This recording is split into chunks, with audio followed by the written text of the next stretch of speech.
Hello. Testing. It's working all right. Welcome everyone to TPUSA's headquarters.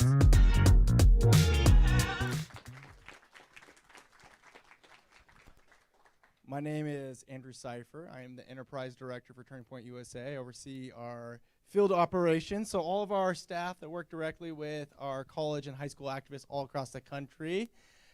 We have some of them here, so we're so thankful for our students for everything they do on the day-to-day to fight the left, right, where we're going to be hearing about tonight. And so we're really excited to have Alex Marlow here as well to launch the beginning of his book tour. Right? Are we all excited to hear from Alex Marlow? Fantastic. So Alex Marlow and Charlie will be up here in a few minutes, but before they come to the stage, I do want to go over a couple housekeeping items about tonight. And so, for example, after the event is over, or near the end of the event, Charlie and Alex will be taking questions. We do ask when they do say to line up for questions. The young man over there with holding the mic, yes, that is where we're going to ask you to line up, starting where he's at, going back towards the wall. Everyone that lines up will be first come, first serve when it comes to Q&A. At the conclusion of the event, we will have a book signing as well. So after Q&A, we'll then roll into book signing. We do ask that everyone stay in their seats after Q&A is over. That way we can transition, prepare for the book signing. So everyone can just stay in their seats for about 5 minutes until we let you know that we're ready for the book signing. That would be preferable.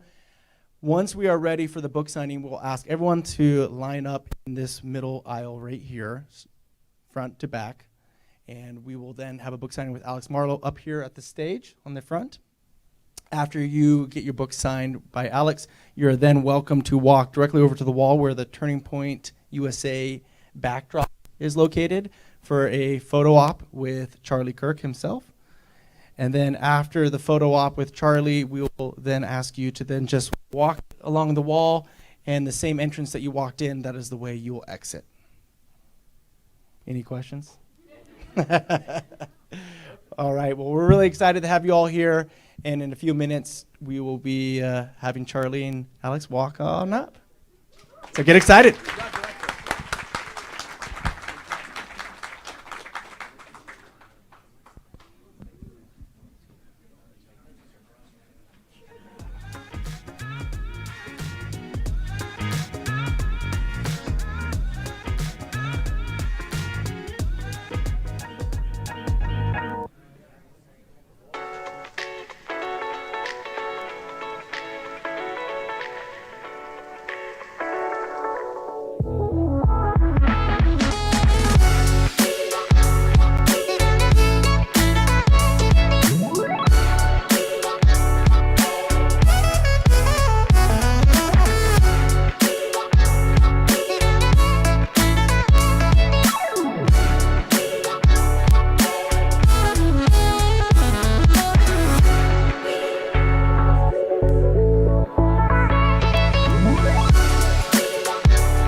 All right. Whoa. Nice and loud to wake you up. Okay. I promise you this time I have no announcements. But what you're wanting to see and hear from, and that is the founder and CEO of Turning Point USA, Charlie Kirk, as well as the editor-in-chief of Breitbart, Alex Marlow. Can you guys give them a loud round of applause and welcome them and tell them how excited you are to have them here.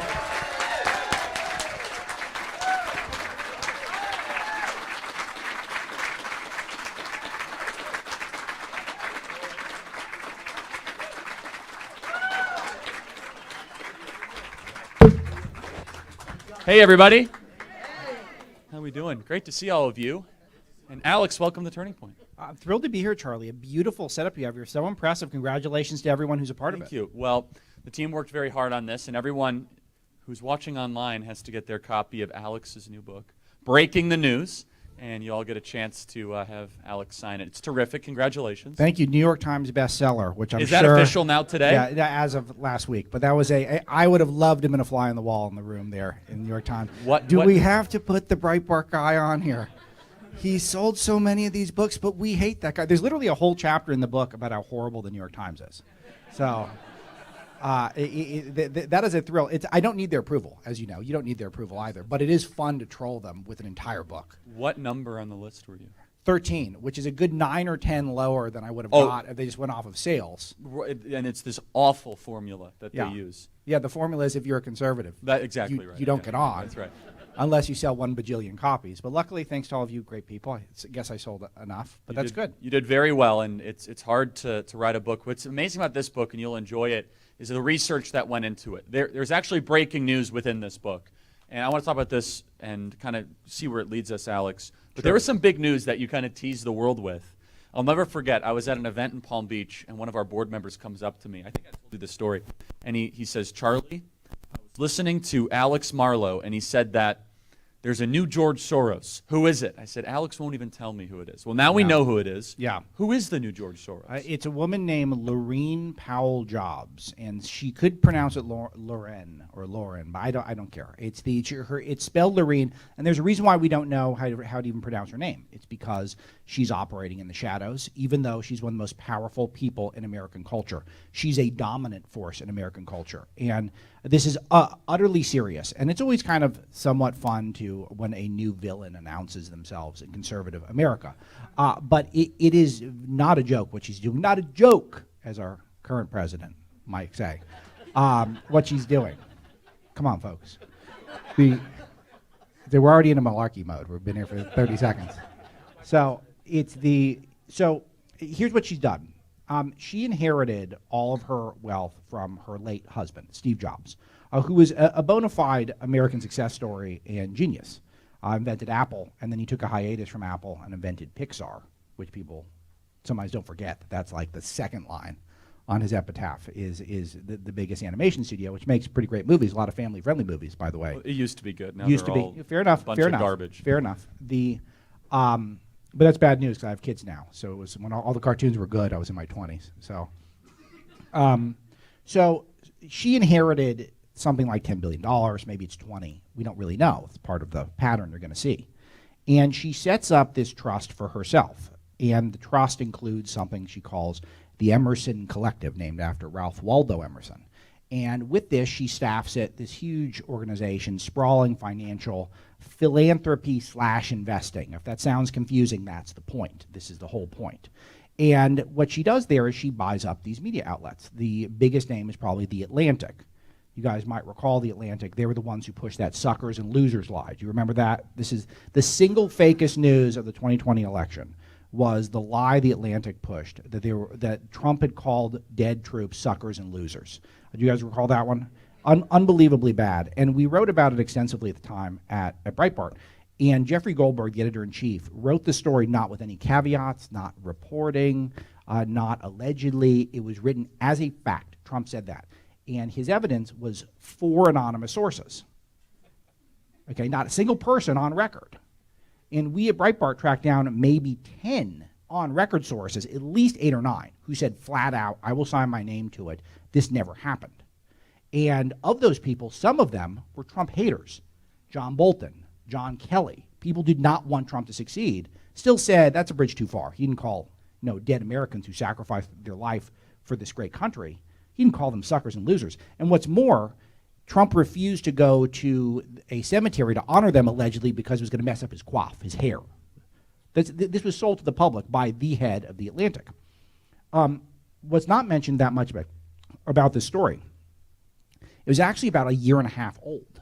And it was timed specifically about a month before the election when Trump was actually having a good news cycle. Jobs numbers were coming in. We were really seeing the results of the Abraham Accords. We were seeing the Middle East in the most peaceful place in my entire lifetime. And at this specific moment, they launched this attack on Trump, totally fake. And then we need to spend 4 days debunking it. And in the eyes of some people, it was never debunked completely because they don't read any outlet that's going to push back on the story.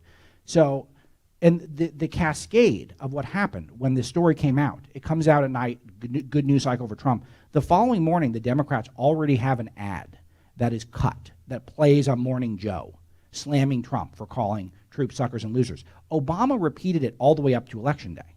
So this was used to attack Trump over and over again, to distract the public from what's going on in this country. And then that afternoon, Biden team has a press conference. Who gets the first question?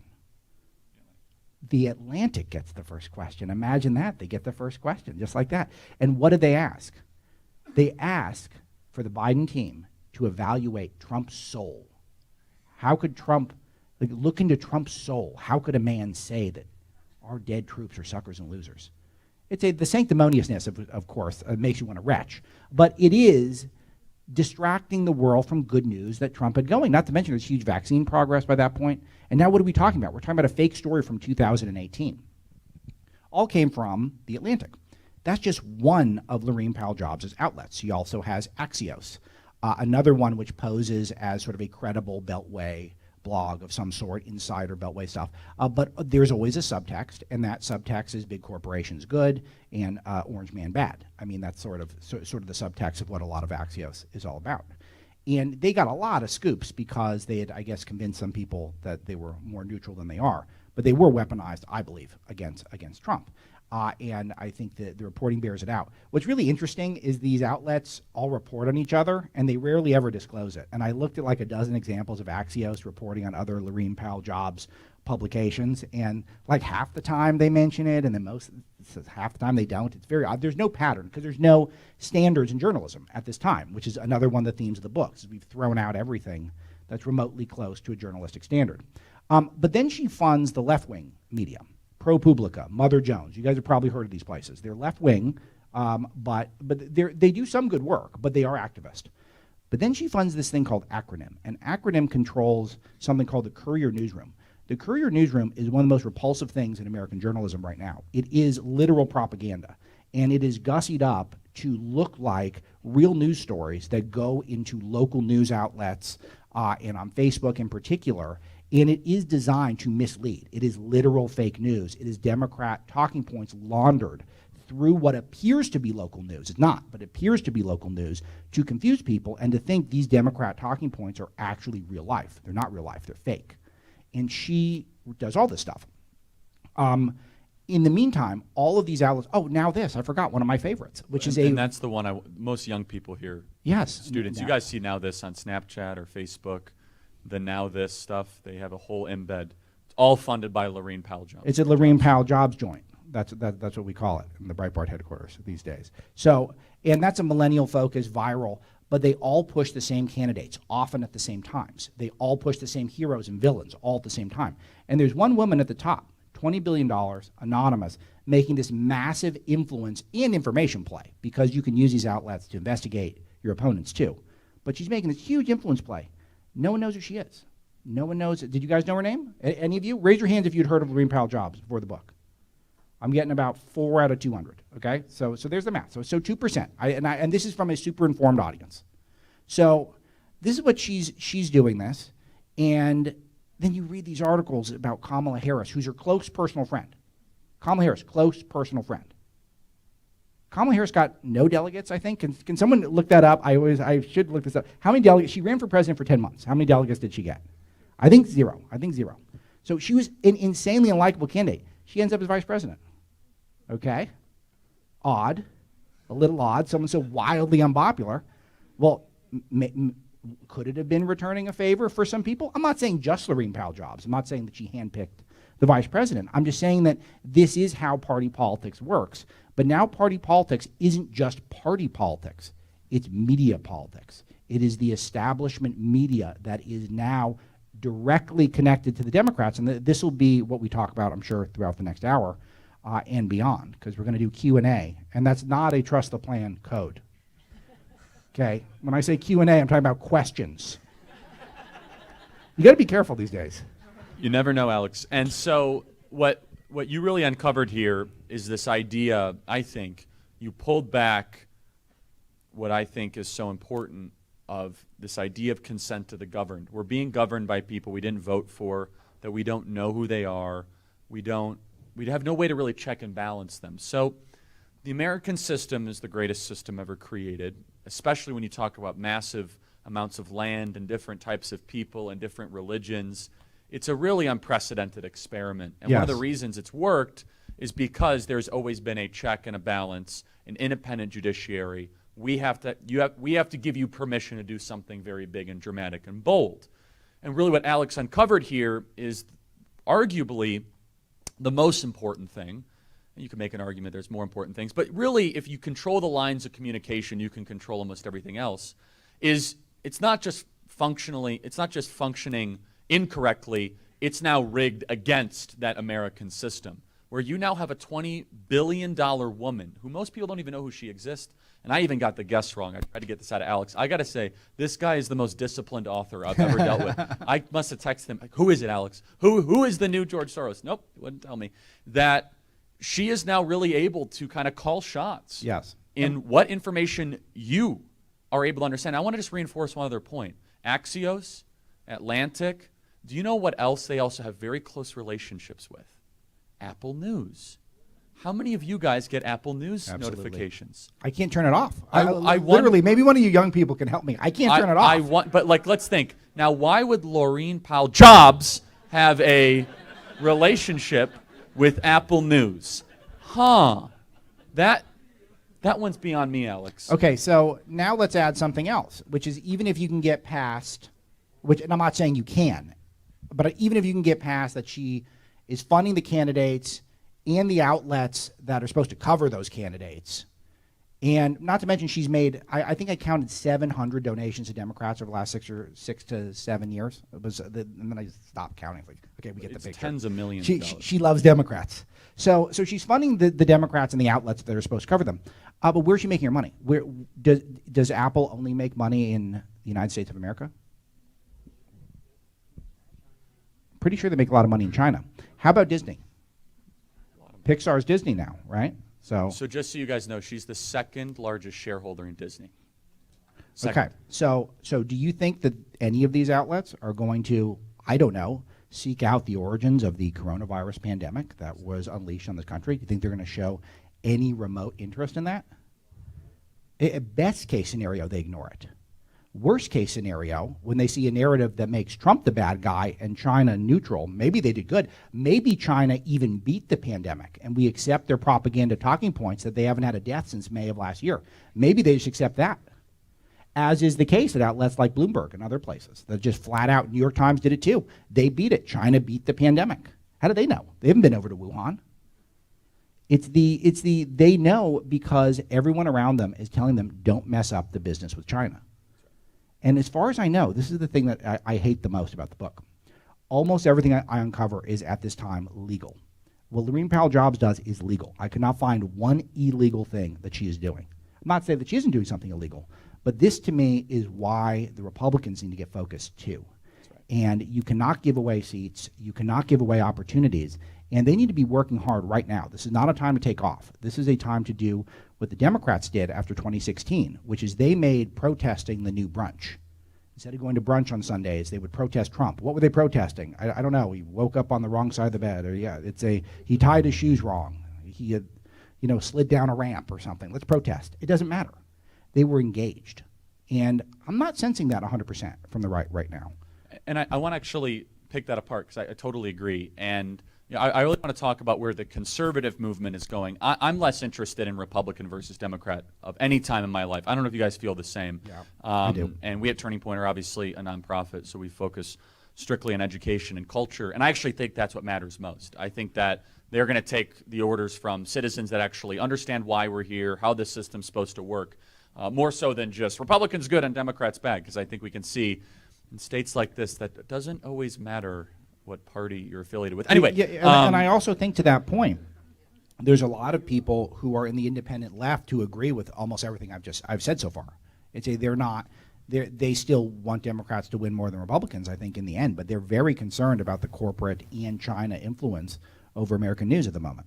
I agree, and I'm waiting for them to actually say that. They might think that, but vocalizing it would be something else. So, Alex, I grew up in a conservative movement where there was a book written by a certain New Yorker reporter called Dark Money. And they were really worried about corporate influence and rich people having too much sort of sway over American politics. Remember the demonization of the Koch brothers and all of that. What you're articulating here is far more sophisticated, way more ambitious, not even close to trying to pander, and quite honestly, in some way bizarrely ideological. It's almost like, what is her agenda? It might be to keep the Chinese interests, but it's almost as if I don't care if I lose money as long as more people believe what I want them to believe. You've identified one of the main themes that comes throughout the book is for these newsrooms, they're all part of these conglomerates that are so big that the goal is not to make money. The goal is to protect the bigger interests of the corporations that they're a part of. If NBC News takes a little hit, who cares? NBC is part of NBC, Comcast, Universal. So long as they're not messing up the business interests in China, that's one major newsroom that is not going to look deep into China, then Universal Pictures, which opens up Fast and Furious, coming, right? John Cena? Isn't it weird now how we're in this age where the most muscle-bound guys are the biggest weenies? That's so true. It's so odd. He does nothing but lift iron over his head for a living, get hit over the head with a folding chair. And he's the biggest weenus. What a weakling. I mean, I could just play that video on a loop. I don't know if you guys saw that, but he said something. I think he called Taiwan, it's a country, which it is. I think he was even less. I think he said they were like a people or anything. You're probably right. It was so vanilla, and he went on this long apology in Mandarin saying, "How dare I call Taiwan a country?" Yeah. And if you know your Chinese politics, you're not allowed to even say anything slightly positive about Taiwan. By the way, that's going to be the new frontier: is Taiwanese sovereignty. That's going to be a huge issue, but that's a different issue for different times. And Johnson is so brave to just immediately bend over for the Chinese. Unbelievable. But Alex, I want you to unpack this: how the journalists of our country, the profit motive, and the desire to be famous motive, used to drive really good journalism in our country. So it used to be newsrooms that were like, you know what, I want to get the story before the Washington Post. I want to get the story before the New York Times. I want to get the story before ABC News. I want to get the story before NBC News. And we actually saw some form, and you've all seen the movie, All the President's Men, when Woodward and Bernstein and Woodward, they still go on television. They haven't done an honest slick of anything for the country since Nixon, and they've just rode that forever, right? Where they believed what some would have considered a conspiracy theory at the time, and all the institutional papers were like, you know what, we're not going to run this story. Sure. And the Washington Post, I believe it was the Washington Post, was actually a little bit more of a fledgling paper at the time. They were not a top-tier paper, but they're like, you know what, if we stand by our reporters and we're right, we will now be a top-tier paper, and it changed their subscriber base forever. What you're saying, Alex, is they're no longer driven by the grittiness of Woodward and Bernstein. They're now driven by an ideological agenda. They are, absolutely. And the decisions in terms of what's the best for the bottom line are not just taking place with these people you see popping up on Twitter and on cable news. They're the boardrooms, and the boardrooms are going to make sure the interests are protected. CNN's part of AT&T, Time Warner. You know, you've got, I've mentioned ABC and NBC, and all of these places are just huge conglomerates that are part of it. The Atlantic is one small piece of Laurene Powell Jobs' portfolio.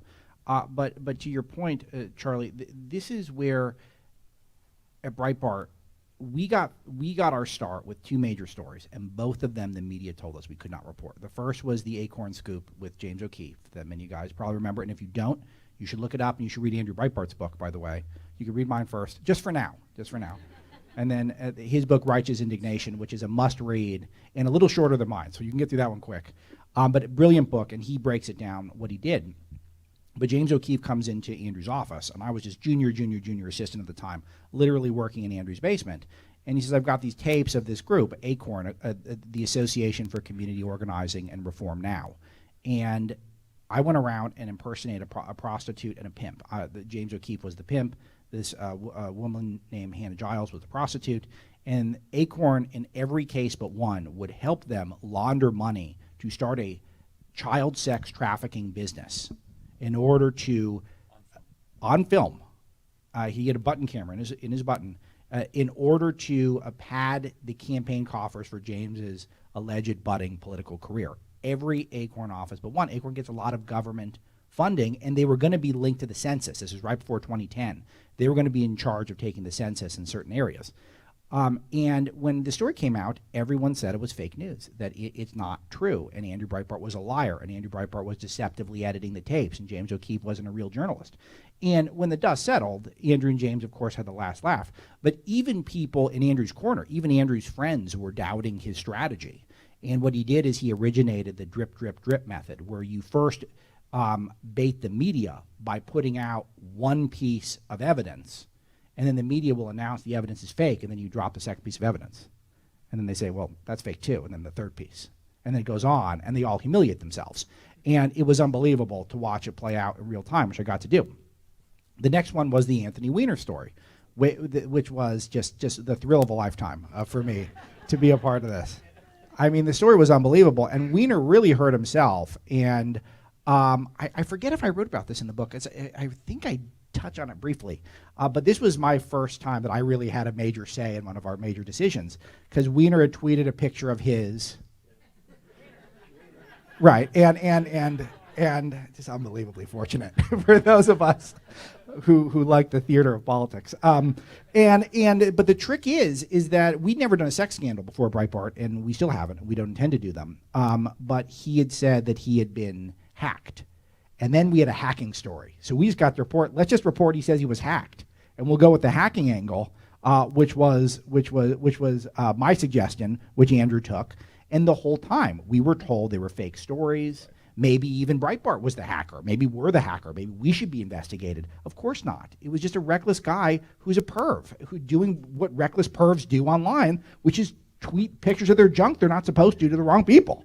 I mean, we've seen it time and again since, but at the time it was pretty novel. So I remember when this was actually one of the first things I ever was really paying attention to in politics.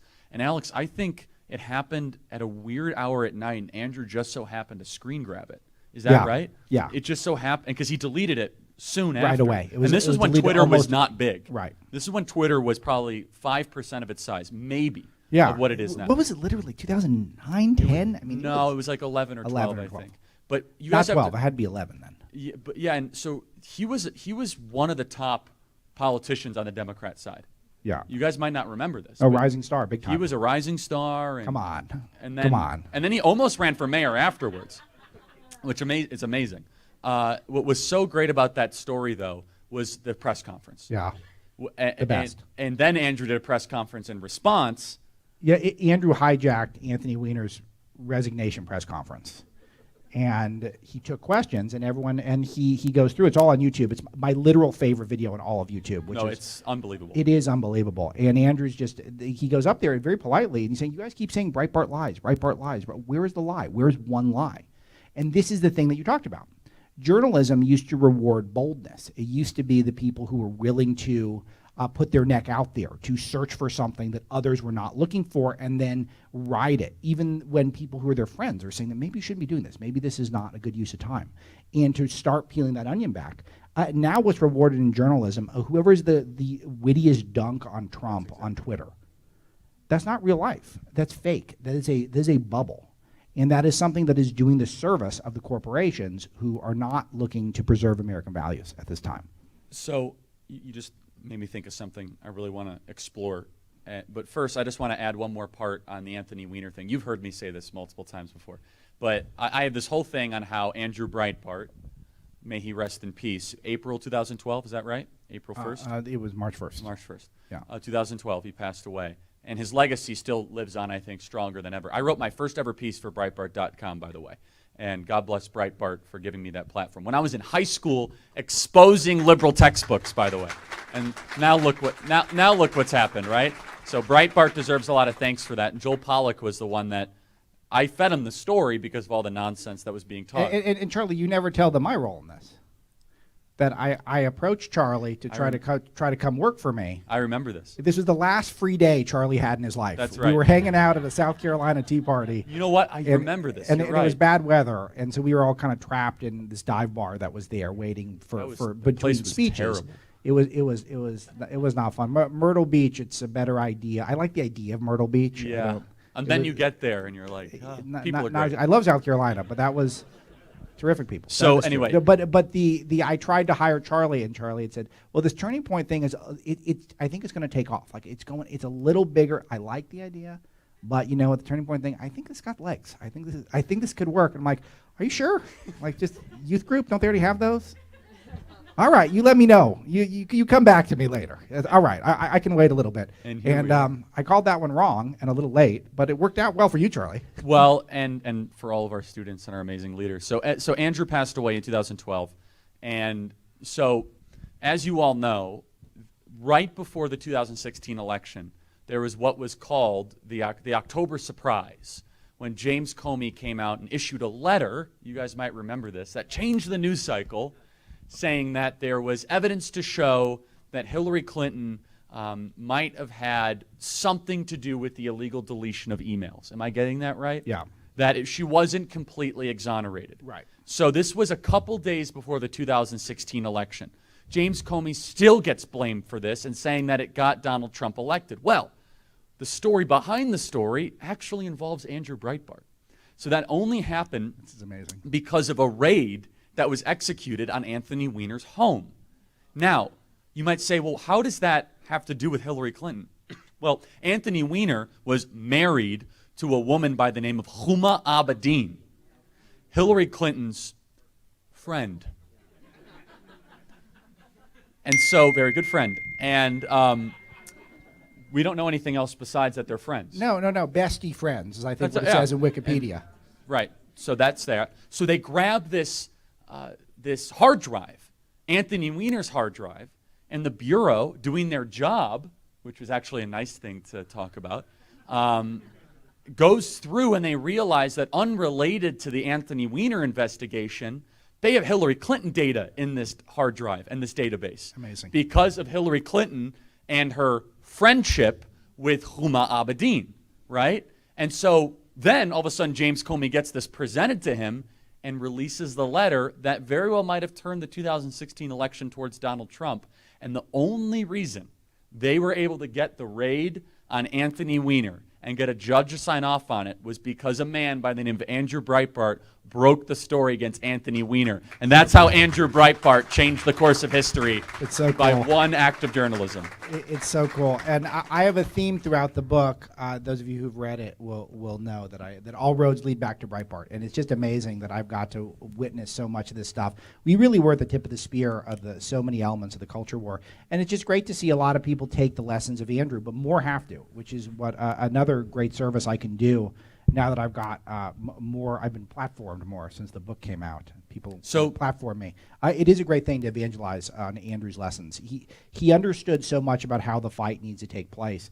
He had two modes: jocularity and righteous indignation. Those are the two. The jocularity meaning having a great time, make it fun, enjoy yourself while you're making life difficult for the left. And when the time is right, you got to fight hard and don't give an inch. And I'm pretty mild-mannered personally, and I still never give an inch. And you can do that. You can live that way. You don't have to always be pugilistic and going up to Antifa and putting your face into their face and them hitting you with a frozen bottle of urine or whatever they do. Even though, by the way, those people who do it are heroes, and we should be grateful for those journalists who are doing that on the right. But that said, you don't have to be that person. You can be a mild-mannered person and still be a principled conservative who sticks to your guns and does not give in to the left, which was one of his biggest mottos, which I think he got from Rush, I think. But that the left will never compromise with you. And this cannot be said enough. They are not looking to compromise. They are on a search and destroy mission. And the book, I think, provides at least 1,000 examples of that being true. And he gives Rush credit for that. Yeah. Because Andrew was a liberal until he started listening to the Clarence Thomas hearings and Rush. Right. He was listening to Rush in Los Angeles. May Rush rest in peace. Big shoes to fill, my goodness. And we're going to talk about that, Alex, of all the work that needs to be done. Because Rush, in the early 90s, you guys want to talk about cancel culture. They tried to cancel Rush early. Some of you might remember that. They went hard after Rush in 93, 94, 95. And there was this famous 60 Minutes interview where they did with Rush. And they said, "Are you going to apologize for calling women feminazis?" And he said, "Apologize?" He said, "It's true." And it was, and it went all over the place. And of course, I'm paraphrasing, but it was all of a sudden, it sent a signal to the rest of the conservative movement of the Neville Chamberlain Republicans to not sue for peace. Right. To actually say, you know what? No, we can stand behind that, and Andrew learned from that. So Alex, what I want to ask you, which is a direction I think Andrew would appreciate, is the type of liberals I grew up with and the type of liberals you grew up with. Yeah. And a lot of you will, I think, this will resonate with a lot of you. For some of the younger people out there, you might not be able to see this the same way. Yeah. But I grew up with Sierra Club liberals, that actually, they hated corporate power. Right. They were the ones that used to scream in the streets about not having their children being vaccinated. They were the ones that used to say they hate the mega corporations. They were the ones that said, let us go live in the hills and let us go live our own life. And that was kind of the liberal left that I grew up with. I don't agree with them, obviously, but there was kind of this kind of part that we were always we had some sort of admiration to the Dennis Kucinich liberals or to the people that were willing to chain themselves to the sequoia tree when they were just trying to put in a shopping mall. You know what I'm talking about? Where they're like, you know what, I want to go live a normal way of life, and screw you big corporations, and I don't care what it's going to cost me.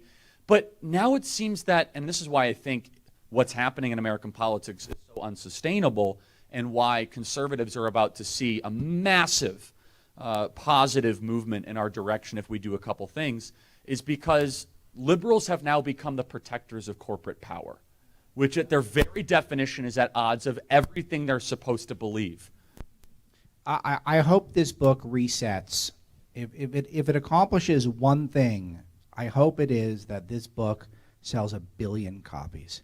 If it accomplishes two things, I hope that it resets people's take on the fact that corporations are not just on the left, but they're working openly against America's best interests, and they have been totally co-opted by not just the left, the globalist left, the left that is left, unless, of course, their business interests in China, and then all of a sudden they're corporatists for a while. And this is a very dangerous ideology, and it is one that is not having ample opposition to it at this point, at this time. And you're identifying something that is so profound to me, having been a UC Berkeley graduate, and I went there during the Bush years, and I was told constantly that the real problems in America were the corporations. Only it was Exxon and it was Halliburton. These were the corporations that were ruining the world, and why would we all want to be corporate sellouts? Well, all of a sudden, as the millennials who grew up on a steady diet of leftism and secularism, let's not forget the secularism, and that America is not a uniquely great place, and that America is not particularly exceptional. Now, they're working their ways up through the corporations now, and they're in there, and they've been told their whole life that the ideal is to essentially become a part of a great corporation. That's the whole point of your 20s. It's not to start a family and have kids and commune with nature and commune with our founding documents and to worship God. It's the whole point of the world, not to be a pillar of your community. It's to be a part of a great corporation. And how much time you can spend starting your own Facebook or joining your own Facebook if you can't start it, or being a part of Apple or Google. Look at how cool Google's campus is. They work 4 days a week. They have luxury shuttle buses and a cool cafeteria. They got real chefs in the cafeteria. That is the point of life? You'd be kidding me. You'd absolutely be kidding me. And unfortunately, people my age and younger, and I'm a little older than you, Charlie, probably older than I like to admit, I got a good 20, 25 years of this. And that's what's happening, is now people my age moving into senior management or middle management, and this is the message being pushed down, especially for you ladies out there that say, by all means, I'm all for freedom. Do whatever you want to do with your life. If your goal is to be a super high-powered lawyer, to work at a Merrill Lynch or a Goldman Sachs, or that's what you want to do, do it. By all means, do it. It's a free country. It's a great country that way. But don't be convinced just because the culture is telling you your life is supposed to be about being a subservient to a corporation. It's absurd when I put it that way, but who puts it that way? A few people. Luckily, Tucker's putting it that way. Yeah. There's a few others who are out there, but very few people are doing it. Well, not only that, the corporations are telling young women to go freeze their eggs. Like, oh, you could put that on hold and you can now go work be some cog in a machine and go be totally miserable for 10 years of your life and complain about everything. But here's how they've convinced them to do it, is that the same people that used to go join the Peace Corps are now going to go work for Google because they're convinced that Google is a vehicle for massive social change. How many of you remember people that used to go work in the Peace Corps, right? Exactly. Idealistic. Sure. We're going to change the world. Those people now go work for Google. So the Peace Corps Kennedy people now took over Google, and they say, oh, you can code? Well, now we can code racism away. That's actually what they say.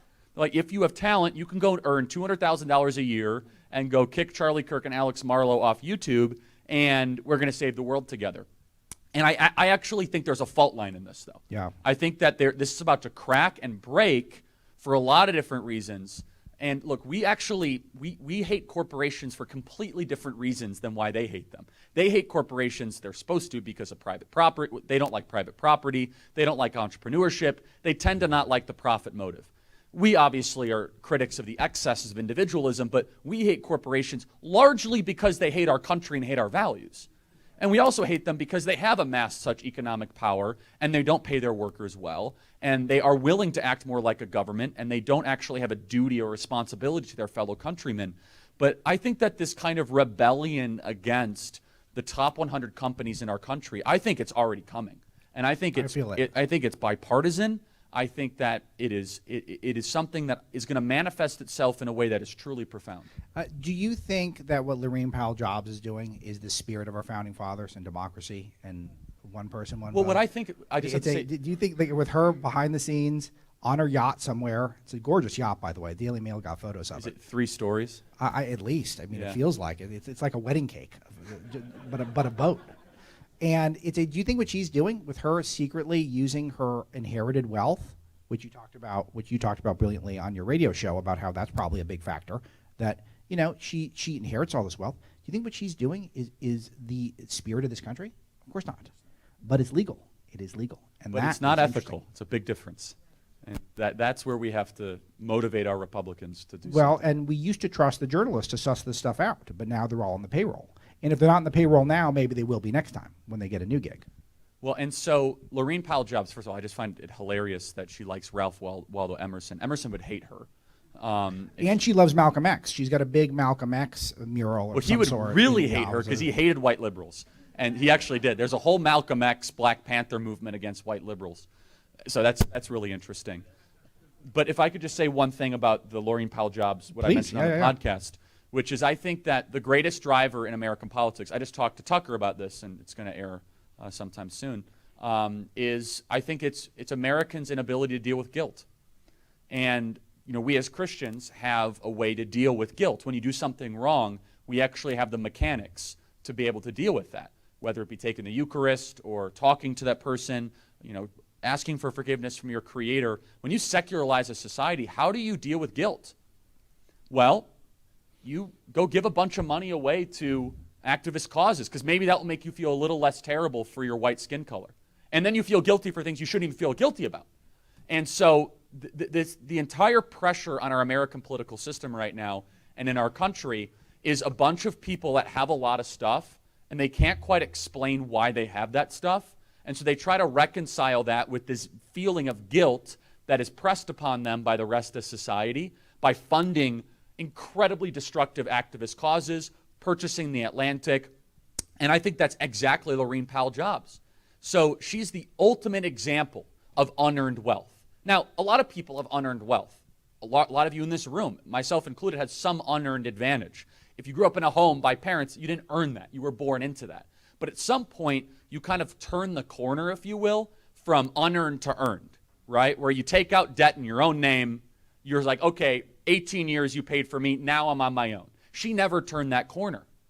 You see, she never had to do the thing where she had to sign on a dotted line, and it was her. She married well, congratulations, and she got a disproportionate outcome for marrying well. So she doesn't know how to deal with this money. So she sits in a room with her accountants, and they say, well, you're worth $20 billion. And she thinks to herself, well, that was just basically given to me. She never had to reflect back on the firing she had to make. She never had to reflect back on Steve Jobs feeling sick to his stomach, being kicked out of his own company.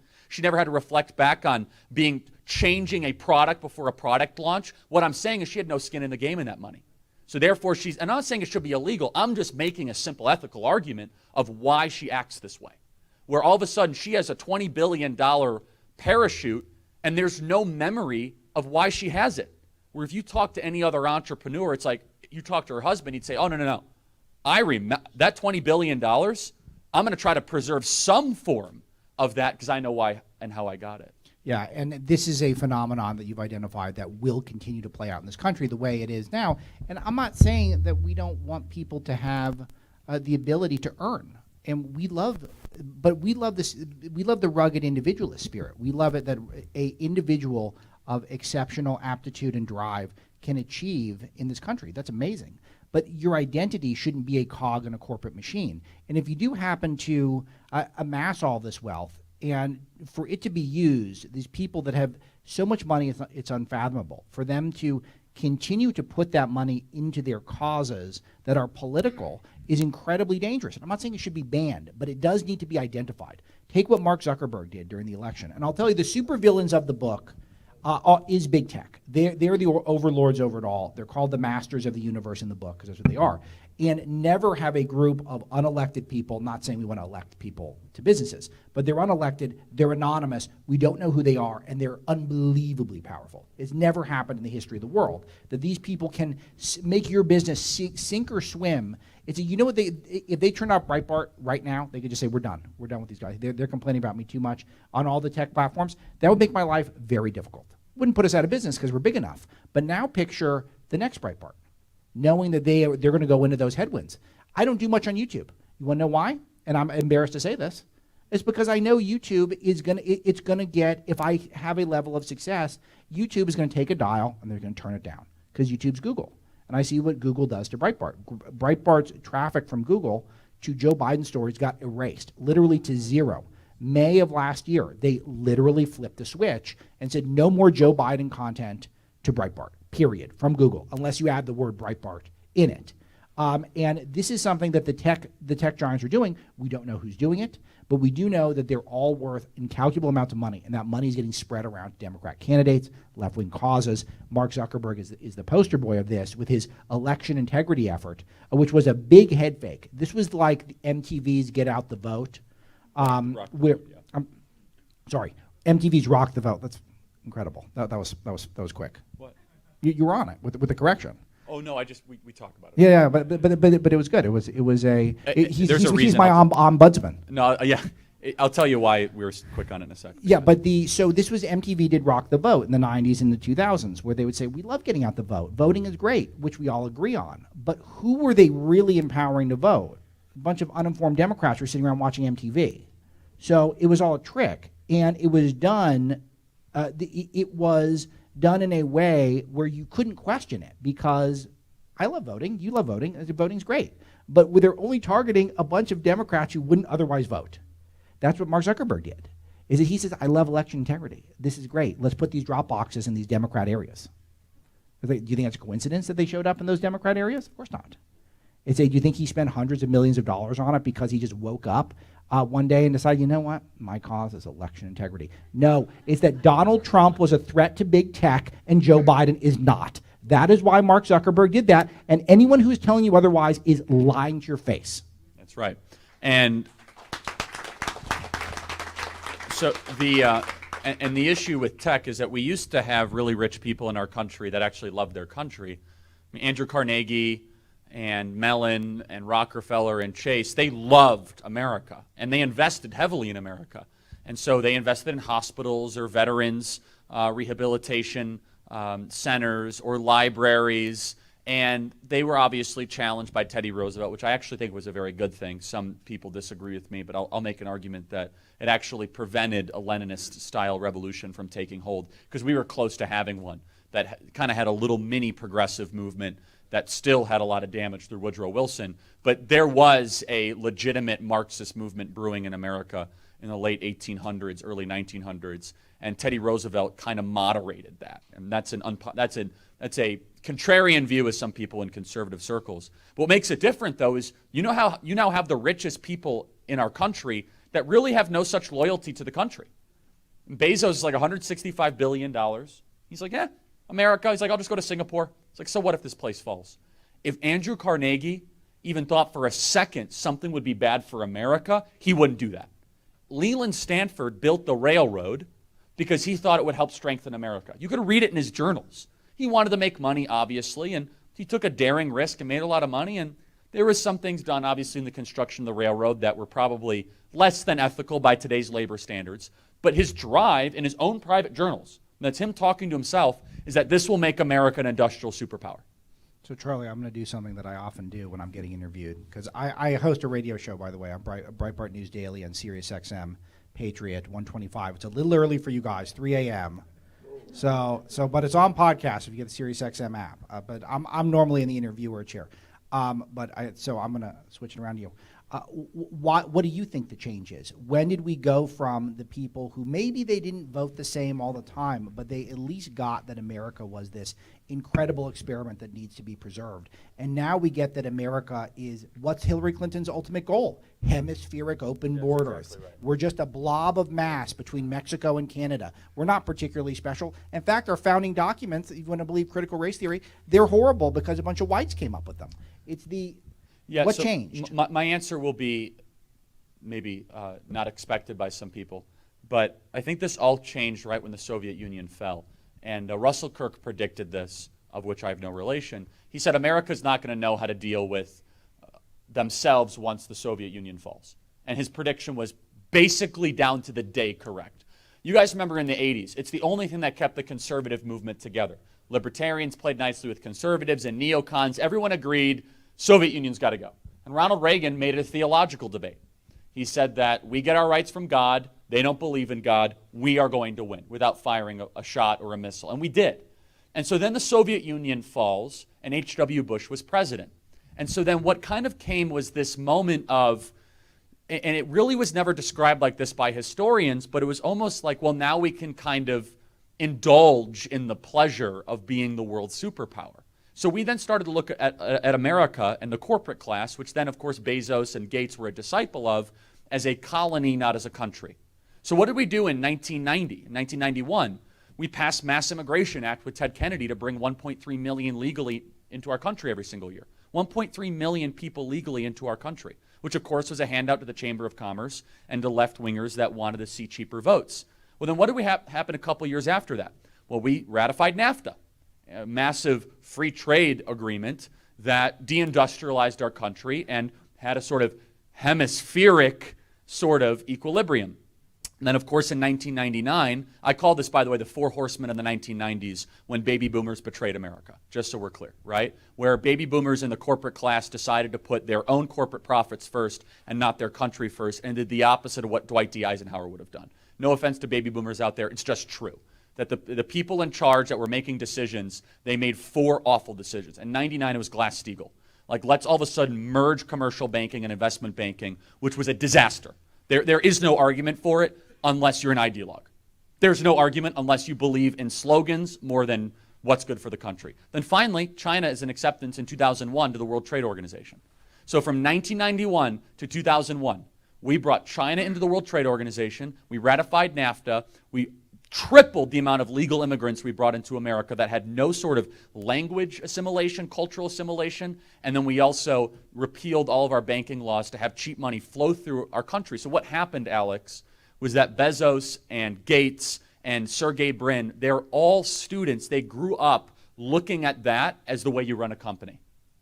And that was a lot because we didn't have the Soviet Union as a hedge. You see, during the 70s and 80s, there was an anchor being like, well, maybe we shouldn't bring in 1.3 million people into our country because then what if all of a sudden we lose our advantage and that national assimilation because Soviet Union is going to take us over? The Soviet Union kept us in check. And I know this is a weird argument for some people to hear, but the Soviet Union was actually the sword of Damocles over America that was like, no, we can't do these awful things or else we won't be able to compete against the Soviets. As soon as they got taken off the chessboard, it was like, hey, party time. Bring in the immigrants, cheap labor, tons of plastic, cheap money, China and the World Trade Organization. Who cares? We're a colony, not a country, and now we are living under the consequences of that. So we have that now, and it's China. And we've got, this connects with the book because the media does not take this seriously at all. In fact, they love being cooperative with China on all manner of things. They don't care that China is the least free place in the world for journalists. You virtually don't get any news out of China that isn't filtered through their propaganda administration, which I investigate thoroughly in the book. And then you've got in the pandemic, the only major nation that had their GDP go up, they grew. The GDP grew. We all bought their stupid masks that we now learn from Fauci this week didn't work. You guys imagine that? The made in China paper. Sorry. Yeah, exactly. Dr. Fauci? So is this off now? I think mine still works, so you can use mine. Do you think Fauci did that? No? But he admitted it. Of course, we all knew it. We all knew the masks were the made in China paper masks were going to stop a global pandemic. But we all wore it for a year. By the way, where I was at earlier today in Los Angeles, I mean, it's over 100% masking. There's still, because you still get the double masking going on. So it's an average over one made in China mask per person. And so what do we do? Because the sword of Damocles, we should be acknowledging it, Charlie. But why don't we see it? Is it just as simple as the almighty dollar? Well, yes, and then I want to get to some questions, which is, I've done a lot of thinking about this. I don't know the complete answer. I think the secularization of America played a lot into this. I also think that there was this very slow moving of the framework of what it means to be a model citizen, where the ultimate value of being an American was not acting ethically and having a lot of children and being beautiful to your church. Well, slowly, it was almost like a slow motion move where all of a sudden it was like, who has the most amount of plastic? And that's never been what made our country exceptional. And that's kind of what was sold to us. It's like, no, I got more plastic than you do. I'm a great American. It's like, no, actually, our country was the most prosperous country ever because we had some non-negotiables, which was like, hey, we actually care more about whether or not we're having children in our country than we have self-storage units full of stuff we never wear and we have no attachment to. So I want to get to some questions because they're eager. Can I say something? Because I know the motto here, Turning Point, is Big Gov sucks. And Big Tech sucks. Yeah, and now we should add Big Corp sucks. Yeah, so we're going to keep adding to that little sign. Big Corp sucks. Well, and I think this is where I think you and I together can make a point here, particularly for young people, is you can love capitalism without loving corporatism. You can love capitalism and not believe your identity should be some part of one of these major conglomerates. And you can love capitalism without loving materialism. That's exactly right. And I love nice stuff, and I want to have nice stuff, but it should be, you get it methodically. You don't just get nice stuff for the sake of nice stuff. It should have a purpose. It could be a treat to you, and try to support the businesses that are, not a bunch of plastic crap from China. But it's not just going to be plastic crap from China. It's going to be cheap infrastructure from China. It already is cheap generic drugs from China. We need to be talking about this stuff on a constant basis and pushing back because we're already in the hole. It's going to take decades to uncouple ourselves from China. But we have to start now. And let me give a good place to start. Got to boycott the Olympics. No Olympics in China. Absolutely no Olympics in China. No way can we legitimize them on that level. So let's get to some questions here. And then you guys online, if you're watching, you can email us freedom@charliekirk.com. We'll try to take one or two there as well. And it's kind of a war on bigness, which is I'd love to have that conversation with you. Let's get some questions. Okay, sure. So you mentioned earlier Laureen Powell Jobs and how nobody had heard of her. And so we had a show of hands. And so I have another question. It's a Supreme Court decision called Packingham versus North Carolina. Is there a show of hands of anybody that's ever heard of that?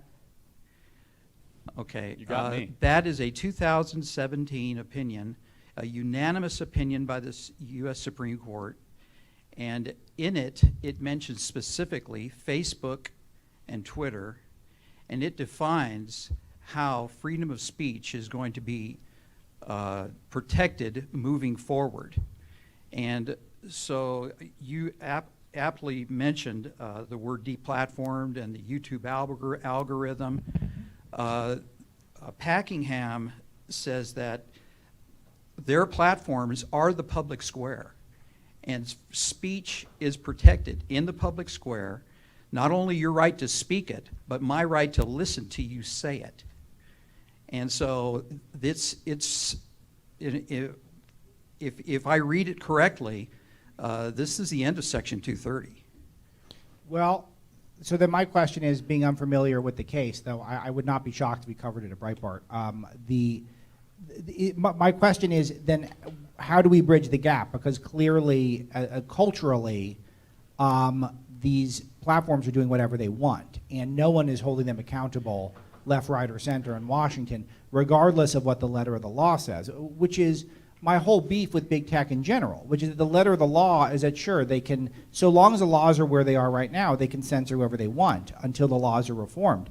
But is that the spirit of the First Amendment? Is that the spirit of free speech, that all these guys, Mark Zuckerberg, with his weird haircut, gets to just choose? Well, the answer to your question is in the 14th Amendment, the Equal Protection Clause and the Due Process section of the Constitution. It says nobody can take away your fundamental liberties without due process of law and equal protection. So if they're deplatforming or shadow banning you, they got to be doing the same thing to everybody else. And due process means you get to your day in court, and so you get to make your case before something that resembles a fair tribunal, and then get justice on a case-by-case basis. So the enforcement mechanism is in the 14th Amendment of the Constitution, and that's what was passed, by the way. So here's the thing, though, is that I'm a journalist and a talk show host, and what power do I have personally? Because it seems like something that would have to go through the courts, or at least go through our lawmakers. And how come none of them get it if what you're saying is true? And it sounds very reasonable to me. But why don't the Marsha Blackburns and the Haggertys and the Tom Cottons and the people who get this stuff, why haven't they done anything yet? Because the legal profession, there's people within the legal profession that know what I'm talking about, but they can't say anything because of the coercive control of how they're regulated by the state bar. Interesting. They'll lose their license to practice law. Did you say this was a U.S. Supreme Court decision? Yeah. Everybody from Ruth Bader Ginsburg to Clarence Thomas unanimously said, and named specifically, Facebook and Twitter their platforms are the public square where speech is protected. Okay, well, That's if you send me an enforceable then. email, alex@breitbart.com, I will look into it. Yeah, I'd like to look at your document too. Yeah, I would love to look into it more. Thank you. Yeah, I'm guessing, though, unfortunately, that there's something that is preventing that to become the law of the land. It sounds great, but I don't have the benefit of having the details in front of me. Mises University, that's a fun place. Welcome. It's good to be here. Okay, I don't think there's any question about how important it would be for conservatives to have our own social media platforms. And there's been some talk that Trump was going to start one. There's some other people. Even if we don't have a prominent politician to actually fund it and start it, there are enough of them out there. I think that it might be incumbent on us if we could just get a group of leaders, pundits, maybe a few politicians, some journalists, to all get together and say, this is the social media platforms that we're going to migrate to, and we're all going to do it on one day. So Breitbart's very powerful on social media, but Charlie's arguably the biggest guy on social media on the right. So Charlie, what do you think? I used to be on Twitter, and then we had a little bit of a fight. I'm still on Twitter, but I kind of passively protest them after they banned Trump. I'm like, you know what? I'm going to go direct my attentions and my, you know. Exactly. I remember, this is just such a ridiculous sidebar. Do you guys remember when LeBron James did that ridiculous announcement when he said, it's like, I'm going to take my talents to Miami? That's what I did with Twitter. It's like, I'm going to take, you remember that? Yeah. That ridiculous thing with all the children in the background? It was called The Decision. No, that's right. It was a whole show. It was, anyway, I'm going to take my talents outside of Twitter. Rumble's trying. Who would have thought LeBron James turned out to be an egomaniac? Amazing, right? But, and by the way, there's the shock what of the a year. difference between Michael Jordan and him. Let me just say, he will never be Michael Jordan. Michael Jordan was such a class act, and he was just terrific. I did not expect to talk about that tonight, but Rumble is great, rumble.com. The next time you guys want to look at a video, go to rumble.com, download the app. Everyone should download the Rumble app. We're going to be posting there a lot more. I'm personally working with them. I actually have more subscribers on Rumble than I do on YouTube. Wow. And, that's amazing. And so my thoughts are, I'm an all the above guy. I am a break up big tech, reform antitrust laws to put pressure on big tech, amend Section 230 so that places that have 100 million users or whatever aren't allowed to just censor willy-nilly based on politics. All that stuff should be done, and then we should build our own stuff. And it's not going to work all the time. Parler got kicked off by Amazon. We were always told, just build your own Twitter. So Parler did, and they got kicked off, and they got their business destroyed by Amazon. So, but they're playing catch up, and it looks like they're on the right track, and I'm rooting for them, and I'm rooting for Rumble. So it's got to be both. It's got to be all the above, and it's got to be a robust effort. And I really do think that the conservative donor class has to get involved on this too. That they have to understand that the culture wars now are being fought in these social media platforms, like it or not. And for me, it's usually not. I don't like these things. I'm not nearly as good at it as Charlie is. I have no interest in being as good at it as Charlie is. No offense, Charlie. It is, but we have to do all the above approach, and this includes creating an environment where people can try and fail, and they can launch their startup, and it might not work out, but maybe the next one does. Maybe the next one does go big. Well, and I'll just add to that as well. There is we're pretty good at kind of seeing the next move. It's 5 years from now, if we keep this pressure on, considering the first two questions in line were about big tech here tonight, I'm confident there's going to be a change. There's 75 million or more of us that are displeased with this current corporate oligarchy. And you just saw Peter Thiel put some money into Rumble, which is a great sign because that's an institutional investor that picked Facebook early. And so, but I think the real fight, and this is what I would have loved to see the state of Arizona do, but whatever Arizona's doing right now, I don't know. That's a different form for a different time. Come to Freedom Square at Dream City Church this coming Tuesday, because we're gonna talk about that, because it's all Arizona. That's kind of our Arizona night, right? Because we're gonna have a lot to say, everybody, about Arizona, because I'm not happy about that. Is the states need to be going after these tech companies big time. Ron DeSantis is showing the playbook. The states have a ton of power to say, no, you can't mine the data of our citizens. You just got to put pressure on these companies. These are trillion-dollar companies that are making money off of you. Only addictive drugs and social media companies call the people that use their products users. Think about that. That's pretty good. Well, by the way, what's a football Saturday like at Mises University? No, so that's an institute at Auburn University that's named after Ludwig von Mises. Right.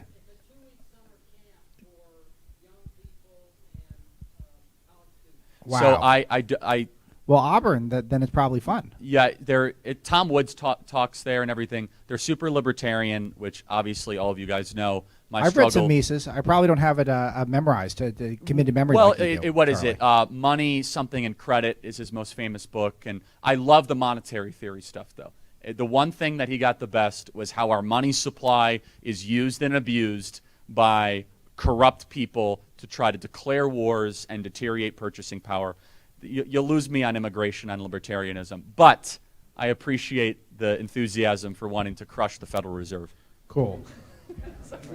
Thank you. Cool. All right, question. Hi, Charlie. So a couple, can I have it? I don't mean have it, but like you keep moving it back. All right. No, we're filming it too, man. So before you were saying we need to staple green cards to the back of the diplomas, but now your new position is that there needs to be immigration restriction and a moratorium, suspension of new visas. This position matches that of Nicholas J. Fuentes, who you called a neo-Nazi and a white supremacist, apologized thank you for coming tonight, and thank you for accurately describing my immigration position, which is a moratorium. I appreciate it. Thank you.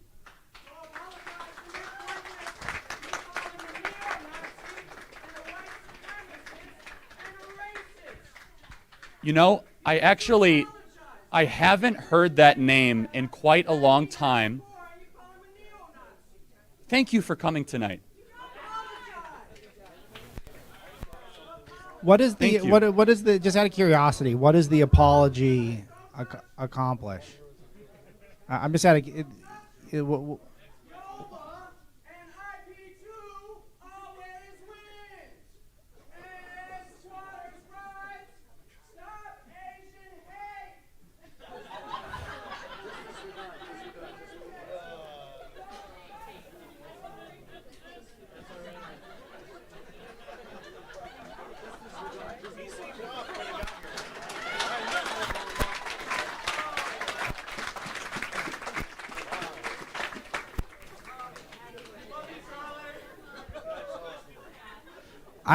I did pay that guy $200.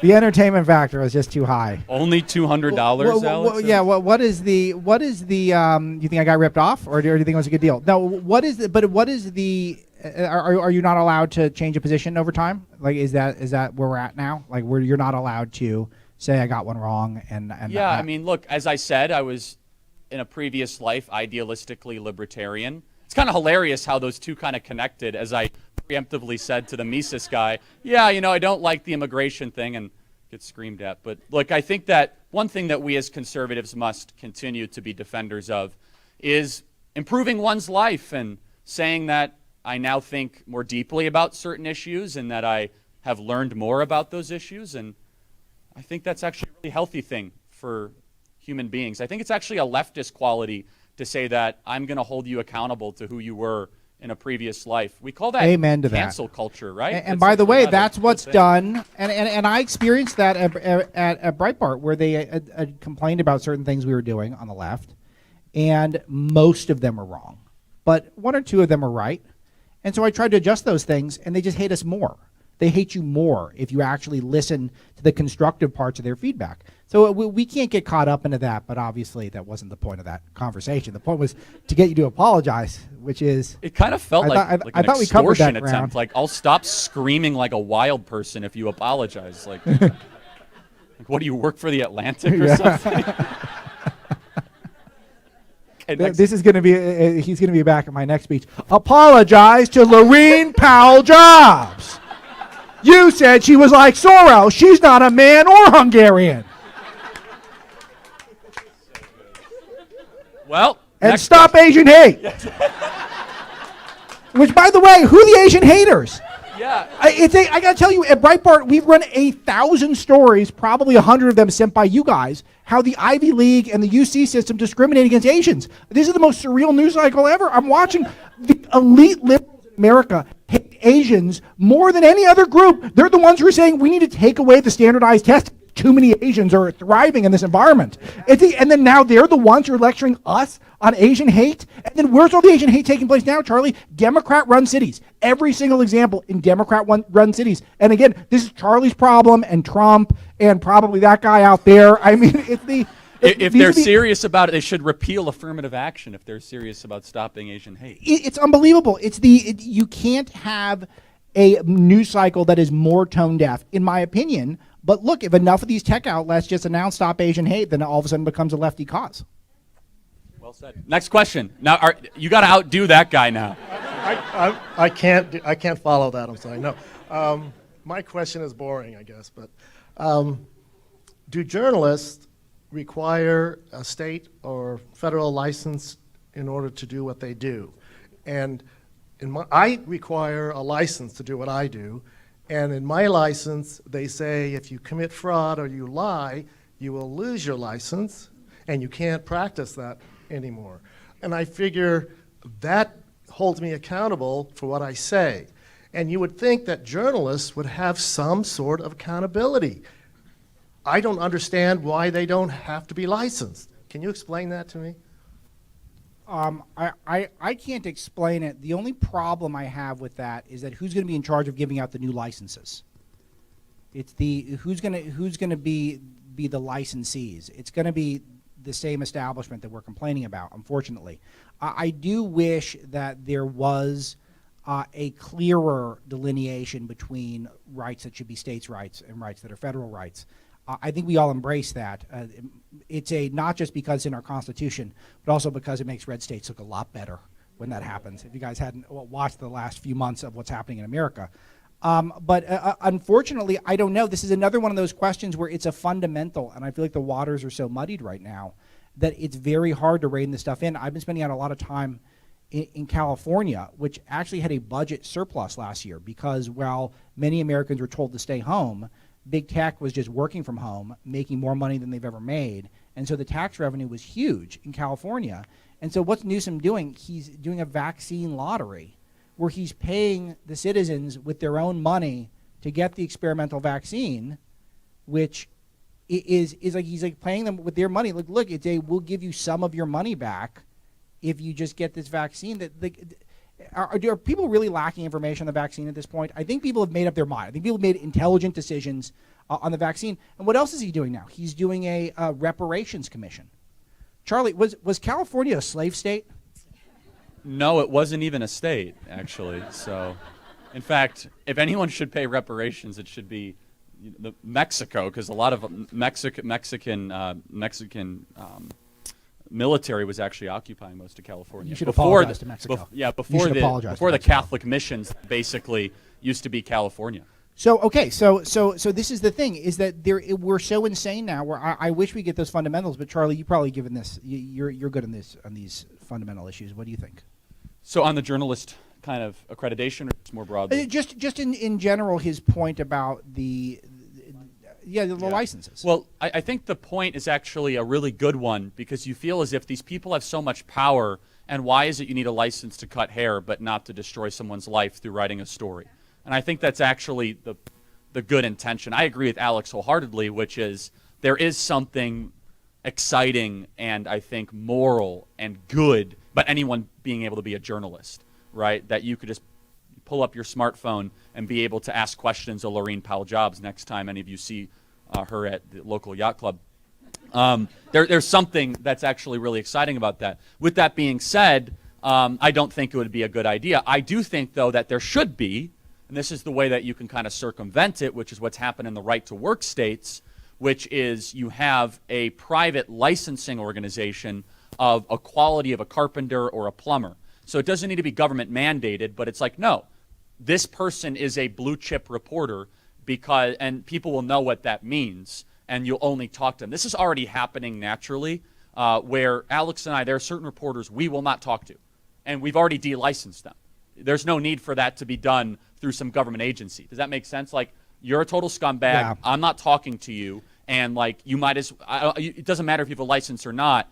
And I think that's actually part of what Alex does in this book, is kind of exposing people of who to look at, who to trust, and who not to trust. Yeah, unfortunately, this is definitely a lesser of evils decision. It's put the licenses in place, and we all rejoice until the licensees, or the people in charge of giving the licenses, are compromised, which will happen.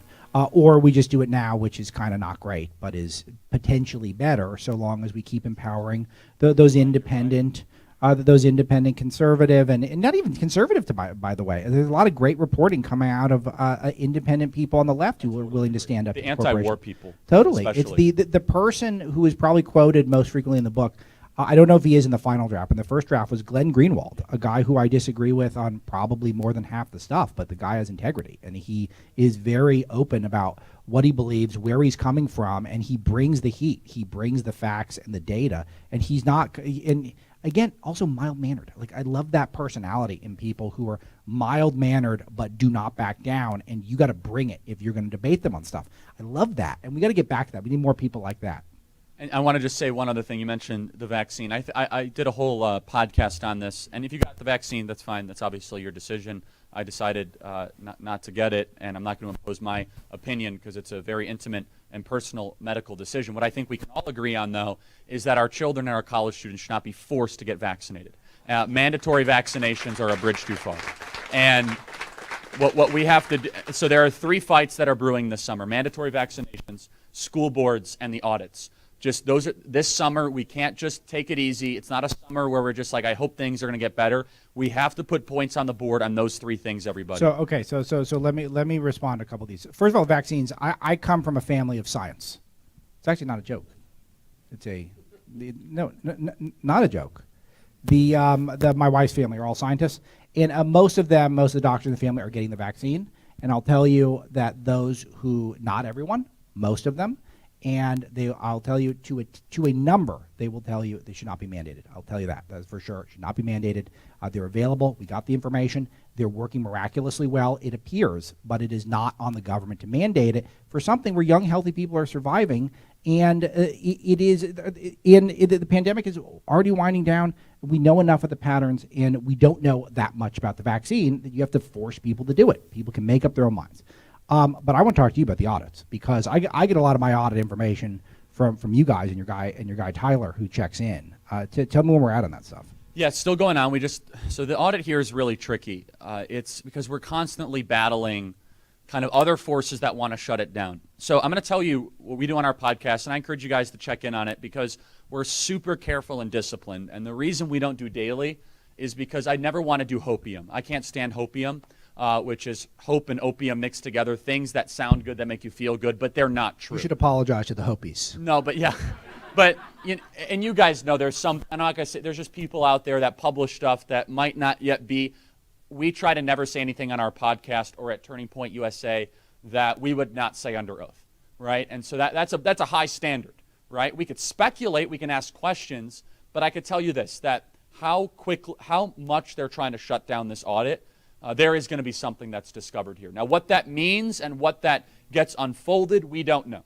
But I think that this is going to continue to progress, and I think other states need to continue with the audit. But here's the problem, is that I don't want to get people's hopes up that there's going to be some reversal or someone get put into office. I'm not that person.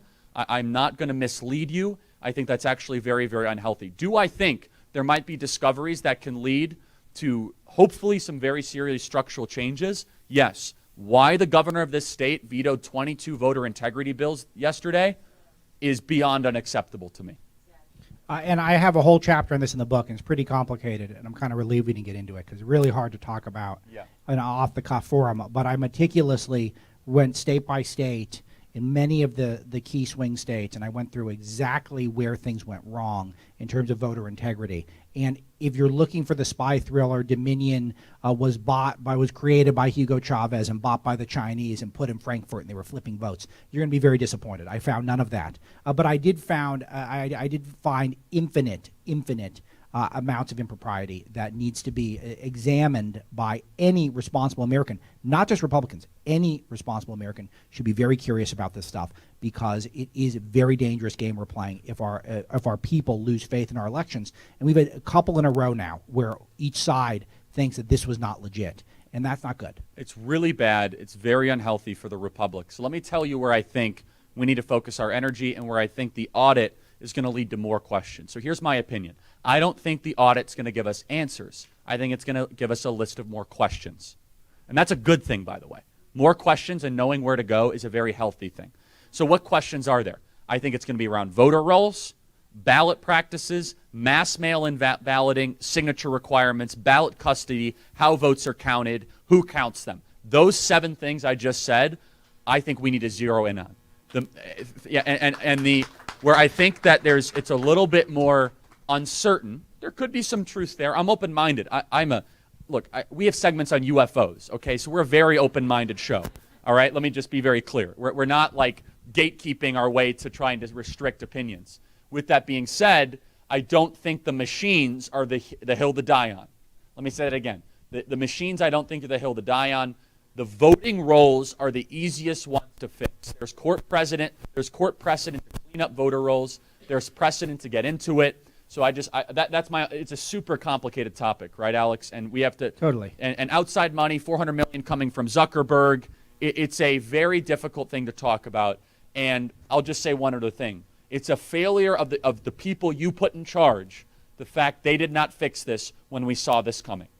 And I'll just talk about this state because I'm a little bit upset right now about Arizona. Yeah, by all right? means. And I sat in a meeting with President Trump in July of last year where Tyler told me, he's like, we're going to have problems with mail-in voting.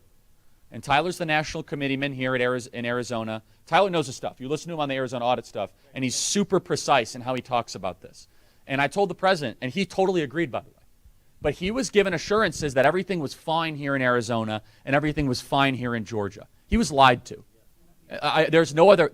There were so many problems with how the ballots got sent. Did anyone get here a ballot you didn't request here in Arizona? Did anyone get a ballot here?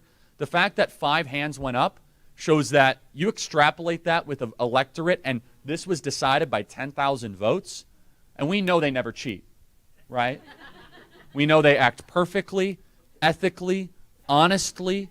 They have never done anything illegal. They've never entrapped. They've never lied under oath. They've never went into the White House trying to put Michael Flynn to prison. In fact, I would let them run the country. You make a compelling point. Yeah. You guys know what I'm saying here. And then Georgia's the other one. I don't mean to filibuster the time here. The point is that what just happened here, the 22 Hey, vetoes. Georgia's unbelievable. Can I throw out just one thing? And I It's got so a whole section preventable, on this. which just frustrates me. I got a whole section on this in the book.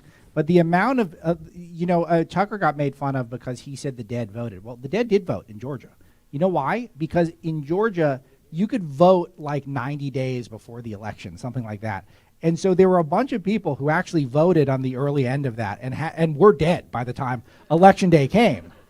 It's because election day is now election quarter That's in the exactly state of Georgia, that's a high integrity system. Let's just vote for 3 months. Why not 6 months? Why can't I vote already for 2024 right now? Like, why cap it at 3 months? It's such an arbitrary number, and it's a number set by people who want to have the maximum amount of time to community organize the vote, and to get all these people who, alive or dead, to vote early and vote often.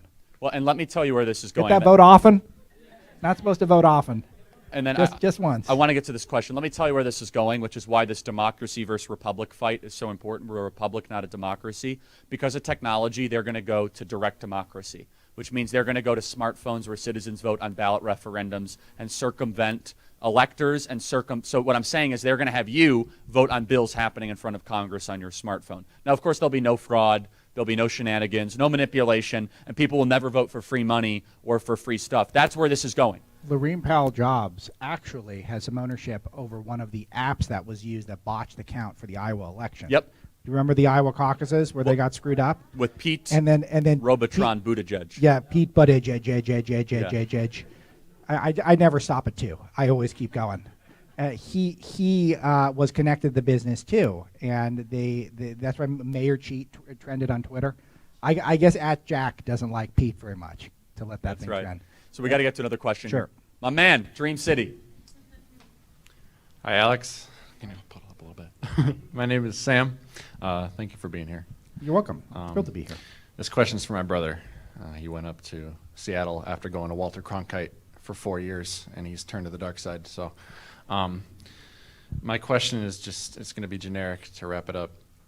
During your time at Berkeley, or even prior to that, or even after that, what would you say was your major turning point in life? What was a time you had to sacrifice something you may have wanted to do with your heart or with your mind, but your heart was putting you elsewhere, and There's a going on what couple you're of involved in now. Yeah. Thank you. And for me, it was pretty easy transition. And the hardest stuff for me in my life has just been because of how Breitbart is. Everyone's always just come at us with pickaxes and torches, and not the tiki torches from Bed Bath & Beyond that the Charlottesville guys were using. This is the real deal. This is real stuff that people have come at us with, and the trebuchets with the fiery things that catapult. I'm getting.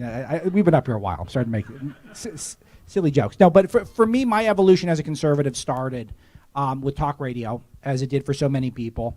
I was very open-minded and had open-minded parents who were conservative, but they didn't indoctrinate me. They just had talk radio on, and I just found talk radio, Larry Elder and Dennis Prager and Rush and Michael Savage and Hannity, and all these guys were so good, and they were so smart, and they had so many arguments, Laura Ingraham. And these are the people who were on in the car for me while I was driving around, and I just found them so unbelievable. And by the way, many of those people have shown incredible support for the book, which is a really a thrill for me. And I've been in the business for 15 years. It's still exciting when those people take an interest because they're so smart and they're so culturally savvy. And I was just totally all in. And when I met Andrew, Andrew was an editor at the Drudge Report, and he was just had built this small but mighty operation already, and it was really just him. And he said he was going to expand into original content, and I just signed on the dotted line right away. I was still at Berkeley. But the hardest stuff for me was I was a baseball player growing up, and I wanted to play baseball. And when the Division I offers didn't come through from high school, which was a huge disappointment for me, and I got into Berkeley on academics, the biggest decision of my life was saying to some schools that were not Division I schools, I don't want to play baseball for you. I'm going to go to Berkeley, and I'm going to live amongst the institutional left. I'm going to go there, and I'm going to see what they got. I'm going to go to class with them. I'm going to study with them. I'm going to write reports with them. I'm going to work with them at a local sustainable organic restaurant, see what appetizers they enjoy. It's fried goat cheese, by the way. That is what the hippies like up there. It's delicious. You can't deny it. It's good. I'm going to come out totally educated. And because of that, I think I can take I think that's helped me be very effective in my role at Breitbart, is that I understand who the opposition is ideologically. And I'm saying opposition. I'm not saying enemy. I had a caller on my radio show this morning who literally referred to me as the enemy. He was a left-wing guy who'd called in, and he had referred to me and sort of Trump's America. And I think in general, a lot of white people, I think he had some racial issues that he was working through, were the enemy. And it's like, I don't talk that way. They're ideological opponents, and a lot of them are very ignorant. And raising awareness is key. And you talk about school boards. It's the schools. It's the culture. It's the media. It's entertainment less so these days because entertainment classes really embarrass themselves so much that they're just kind of used for us to poke fun at them for being stupid. But these were the people who are guiding the culture. And I've been very blessed to live and work amongst them, which I think really helps us stay sharp and move on our toes at Breitbart. So I would say the biggest thing, saying goodbye to baseball and saying yes to Berkeley, for sure, that was the turning point for me when I really got into this. Awesome. Well, Alex, you do amazing work at Breitbart. Alex is going to sign some books. I'll take pictures if anyone wants to do that really quick. And we'll just, if you guys want, if you care about getting critical race theory out of Arizona, Chandler, Arizona, Chandler Unified School Districts, June 9th, 6:30 p.m. They're trying to push critical race theory through Chandler. And so just want to make sure you guys are all aware of that. And it just so happens we have Freedom Square the night before. So we'll see what happens. And I will be here to take pictures. And anyone watching online, books are available wherever books are sold, so you get it at your favorite place. If you go to breakingthenewsbook.com, you can get a signed copy. It costs a few more bucks. You're going to be right here. We're going to change this. I'll be over there. Online, thank you guys for watching. Check out the Charlie Kirk Show podcast. Email us, freedom@charliekirk.com. You got a book, a talk, and a show tonight. So God bless you guys. Thank you.